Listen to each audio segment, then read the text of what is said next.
Hey guys, welcome back. और आज की वीडियो में बात करने वाले हैं कि हमें बिजनेस के लिए कंप्यूटर क्यों चाहिए होता है, और मैं कौन सा कंप्यूटर ले रहा हूँ हमारे बिजनेस के लिए, और उस कंप्यूटर को सिलेक्ट करने के लिए मैं कौन कौन से पैरामीटर्स देख रहा हूँ, और हमें अपने बिजनेस में कंप्यूटर की ज़रूरत क्यों पड़ रही है।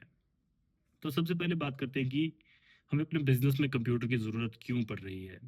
तो देखो दोस्तों, आज की डेट में अगर हमें कोई भी बिजनेस करना है, हमें उसमें ये जानना सबसे ज़्यादा इंपॉर्टेंट होता है कि हमारे बिजनेस में क्या चीज़ें हम परचेज कर रहे हैं, क्या सेल कर रहे हैं, और उस परचेज और सेल के बीच में हमारा कितना मार्जिन बन रहा है। बिल्कुल सिंपल प्रोसेस। लेकिन जब हम बिजनेस को करने लग जाते हैं तो हमारे बिजनेस में ऐसी कई सारी चीज़ें आ जाती है। हम बहुत ज़्यादा प्रोडक्ट्स लिख लेते हैं, या फिर हमारे बिजनेस की प्रोसेस में हम मैन्युफैक्चरिंग करते हैं, जिसमें कि हमें पता लगाना होता है कि हमारे बिजनेस में कितनी चीज़ें बन रही है, कितनी हम सैलरीज पे कर रहे हैं, कितने हमारे एक्सपेंसेस आ रहे हैं। वो सारी चीज़ों को ट्रैक रखना हमारे लिए कंप्यूटर के माध्यम से बहुत ईजी हो जाता है। अगर हमें मैनुअली ये सारा काम करना हो तो हमें बहुत ज़्यादा टाइम लग जाता है अक्सर, और हमें ये सारा काम करना मुश्किल हो जाता है। और दूसरा सबसे की पॉइंट इसका ये है कि जैसे हमारा बेकरी का बिजनेस है, तो हमारे लिए ये जानना बहुत ज़्यादा ज़रूरी होता है कि एक प्रोडक्ट हमारे लिए कितना कॉस्ट कर रहा है। ये काम वैसे हम नॉर्मली एक्सेल से भी कर सकते हैं, या फिर किसी और चीज़ से भी कर सकते हैं, लेकिन स्पेसिफिक सॉफ्टवेयर होने का फ़ायदा हमें ये रहता है कि जैसे ही हम कोई बिल पंच करते हैं, या फिर बिल की एंट्री करते हैं कि हमने क्या माल किस रेट पर लिया, तो जो हमारा अगला स्टॉक बनेगा, जो हमारा अगला बैच निकलेगा, उसका प्राइस हमें ऑटोमेटिकली उसी हिसाब से एडजस्टेड होके दिखेगा कि हमें नए स्टॉक के हिसाब से हमारा जो प्रोडक्ट बना वो किस रेट पे पड़ा, कॉस्ट ऑफ मटेरियल।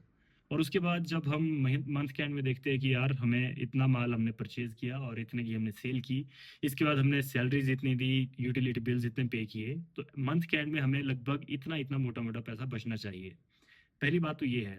और दूसरी बात ये है कि अपने माइंड में हमें क्लैरिटी रहती है कि हमें किस मार्जिन पे ऑपरेट करना है, और हमें यहाँ पर आखिर बिजनेस में करना क्या है। तो इस पर्पज से हम एक लैपटॉप या कंप्यूटर बाय करने की सोच रहे थे। तो मैंने क्या सोचा, पहले मैं सोच रहा था कि हम एक लैपटॉप बाय करेंगे अपने बिजनेस के लिए, और मैंने एक लैपटॉप देख लिया था, ठीक था। लेकिन फिर जब मैंने इस पे और रिसर्च की तो मुझे पता लगा कि हमें अपने बिजनेस के लिए एक लैपटॉप की जगह एक डेस्कटॉप या फिर एक ऑल इन वन पीसी को इम्पोर्टेंस देनी चाहिए। ऐसा क्यों? ऐसा इसलिए क्योंकि जब भी कोई लैपटॉप बनते हैं तो वो बनते हैं दिमाग में पोर्टेबिलिटी को ध्यान में रखकर। वो इस चीज को ध्यान में रखकर नहीं बनते कि इस चीज को बहुत लंबा चलना है, या फिर बिजनेस पर्पस के लिए अलग अलग टाइप के इन्वायरमेंट में यूज होगा। उसका बेसिकली डिजाइन किया जाता है पोर्टेबिलिटी के लिए। अब आप एक पतले से फॉर्म फैक्टर में अपना सब कुछ, बैटरीज एडजस्ट कर रहे हैं, सीपीयू एडजस्ट कर रहे हैं, मतलब सब कुछ आप एक बहुत कॉम्पैक्ट चीज में डालने की कोशिश कर रहे हैं, तो उस वजह से किसी लैपटॉप की लाइफ एक डेस्कटॉप से काफी कम हो जाती है। तो जब मैं इस चीज के बारे में रिसर्च कर रहा था तो मेरे दिमाग में सबसे पहला क्वेश्चन यही आया कि हमें किस स्पेक्स पर कोई कंप्यूटर लेना चाहिए, कि उस कंप्यूटर की क्या स्पेसिफिकेशन होनी चाहिए। सबसे पहले तो मेरे दिमाग में यही बात आया कि उसमें ओएस कौन सा चलेगा। जैसे कि अगर हार्डवेयर की बात करें तो शायद आजकल मैक में सबसे बेस्ट हार्डवेयर मिलता है। जैसे कि मैं भी एक मैक यूज़र रहा हूँ, लगभग लास्ट 4-5 साल से मैं मैक ही यूज़ कर रहा हूँ। लेकिन मैक की प्रॉब्लम ये आती है कि जब आप इसको कभी बिजनेस में यूज करेंगे तो कभी इसके साथ आपको चलने वाले प्रिंटर्स नहीं मिलेंगे। मैं भी हालांकि अपने ही लैपटॉप में कई बार कोशिश कर चुका हूँ, कभी आपको इसके साथ चलने वाले प्रिंटर्स नहीं मिलेंगे, कभी आपको इसके साथ चलने वाले सॉफ्टवेयर्स नहीं मिलेंगे। बहुत कम सॉफ्टवेयर है जो कि इसे सपोर्ट करते हैं। आजकल जो मॉडर्न सॉफ्टवेयर आ रहे हैं वो तो काफ़ी से सपोर्ट करते हैं, लेकिन अगर आप प्रिंटर्स की बात करेंगे तो मेरे पास दो प्रिंटर है। एक मैंने अभी अभी हाल ही में लिया था, और थर्मल प्रिंटर, और एक मैंने काफ़ी पहले लिया हुआ है A4 साइज के लिए, A4 साइज की प्रिंटिंग के लिए प्रिंटर। तो वो दोनों ही प्रिंटर मेरे मैक के साथ कंपैटिबल नहीं थे, जिसकी वजह से वो अनयूजेबल बन जाते हैं बेसिकली। बस मैं उनमें कॉपी और स्कैन कर सकता हूँ, बाकी कुछ नहीं। लेकिन विंडोज़ के साथ मिलने वाले हमें बहुत वास्ट वैरायटी ऑफ सॉफ्टवेयर्स मिल जाते हैं जो कि सारे विंडोज़ के साथ कंपैटिबल होते हैं। उसके साथ ही जितने भी हमारे प्रिंटर्स होते हैं, जितने भी हमारे थर्मल प्रिंटर्स होते हैं, हार्डवेयर मोस्टली कंपैटिबल विंडोज़ के साथ इजीली मिल जाता है। और अगर हम बात करें नॉलेज की तो ज़्यादातर लोगों को विंडोज़ का नॉलेज मैक के मुकाबले ज़्यादा अच्छे से होता है। हमारे स्पेक्स क्या होने चाहिए, मेरा दिमाग में ये था कि जब भी हम कोई कंप्यूटर लैपटॉप लेंगे वो यूजुअली ऐसा होता है कि बिल्कुल बंद नहीं हो जाता कभी भी। लेकिन टाइम के साथ साथ साल या 2 साल के बाद उसकी स्पीड इतनी कम हो जाती है कि वो यूजेबल नहीं रह जाता है। बस आप उसके सामने बैठे रहेंगे और वो बहुत स्लो काम करेगा, तो उसमें काम करने का मज़ा नहीं आता। लेकिन फिर मैंने सोचा कि हमें कम से कम ऐसा एक कंप्यूटर या सिस्टम चाहिए जो कि 3 से 5 साल के बीच में हमारे लिए ईज़ी निकाल दे और स्पीड के साथ हमारा सारा काम होता रहे। हमें इसका यूज़ करना है अकाउंटिंग में, पॉस्ट में, बेसिकली यही काम है, और थोड़ा-सा प्रिंटिंग के लिए काम होगा, तो ये इतना हैवी काम नहीं होता। तो इसके लिए मैंने सोचा कि कुछ ऐसे स्पेक्स होंगे, जैसे कि प्रोसेसर हमारे पास कोर i5 होना चाहिए, जो कि एक मिड रेंज हो या फिर ठीक-ठाक प्रोसेसर है एक बिज़नेस के हिसाब से। हमें पैसे को भी मेंटेन करना है कि हमें बहुत ज़्यादा खर्चा नहीं करना है इसके ऊपर।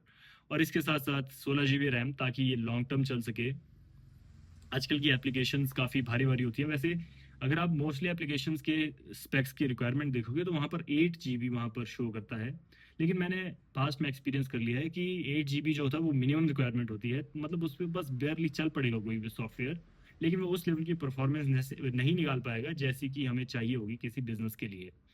और उसके साथ एक ठीक-ठाक स्क्रीन चाहिए थी, और एसएसडी होनी चाहिए थी कंप्यूटर में, ताकि कंप्यूटर थोड़ा फास्ट काम कर सके। तो मैंने इन्हीं पैरामीटर्स को ध्यान में रखकर एक कंप्यूटर को सिलेक्ट करना था।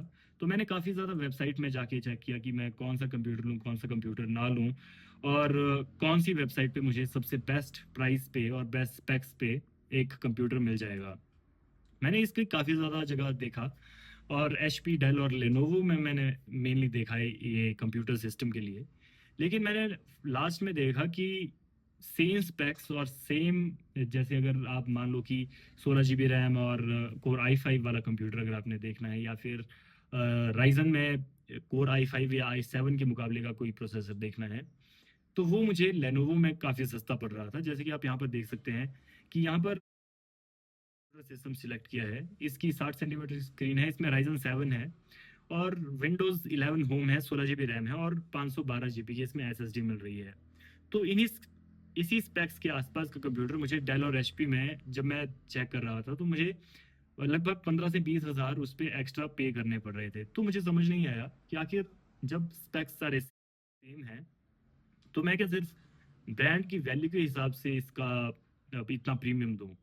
और आजकल मैंने काफ़ी ज़्यादा जगह देखा है कि लेनोवो का कंप्यूटर और डेस्कटॉप काफ़ी ज़्यादा जगह पर अच्छे से यूज़ किए जा रहे हैं। तो मुझे लगा कि मुझे इस बार इसी कंप्यूटर के साथ जाना चाहिए। अभी इसकी डिलीवरी मेरे पास आ जाएगी लगभग 2 या 3 तारीख तक, 2 या 3 अक्टूबर तक। तो उस टाइम मैं आपको अनबॉक्सिंग करके भी बता दूँगा, और कुछ एक दिन मैं इसे यूज़ भी कर लूँगा, ताकि आप लोगों को मैं इसका एक प्रॉपर रिव्यू दे पाऊँ कि आखिर मुझे ये कंप्यूटर यूज़ करने में कैसा लगा। ये एक ऑल इन वन डेस्कटॉप है, मतलब कि इसमें सिर्फ स्क्रीन होगी और उसके अंदर सब कुछ फिट होगा। इसका एक माउस और कीबोर्ड इसी के साथ आएगा। तो देखते हैं कि आखिर अब ये कंप्यूटर कैसे काम करता है और हमारे बिजनेस में ये किस तरह से हेल्प कर सकता है। हमारे इस चैनल पे चल रहा है 90 days bakery business building challenge. तो अगर आप भी देखना चाहते हैं कि एक इंडिया में ट्रेडिशनल बेकरी बिजनेस और कोई भी नॉर्मल बिजनेस किस तरह से काम करता है, और कैसे हम उसमें टेक्नोलॉजी को डालकर बिजनेस की प्रोसेसेस को इम्प्रूव कर सकते हैं, तो इस चैनल को आप सब्सक्राइब कर सकते हैं, क्योंकि अगले 90 दिन हम यही सारे काम कर रहे होंगे इस चैनल पर। मैं कोई बहुत ज़्यादा जानने वाला नहीं हूँ, लेकिन ये सब सिर्फ एक एक्सपेरिमेंट का पार्ट है। तो उम्मीद है कि आपको वीडियोस पसंद आएगी। अगर पसंद आती है तो लाइक कर दो और चैनल को सब्सक्राइब कर दो। मिलते हैं अगली वीडियो में, तब तक के लिए बाय बाय।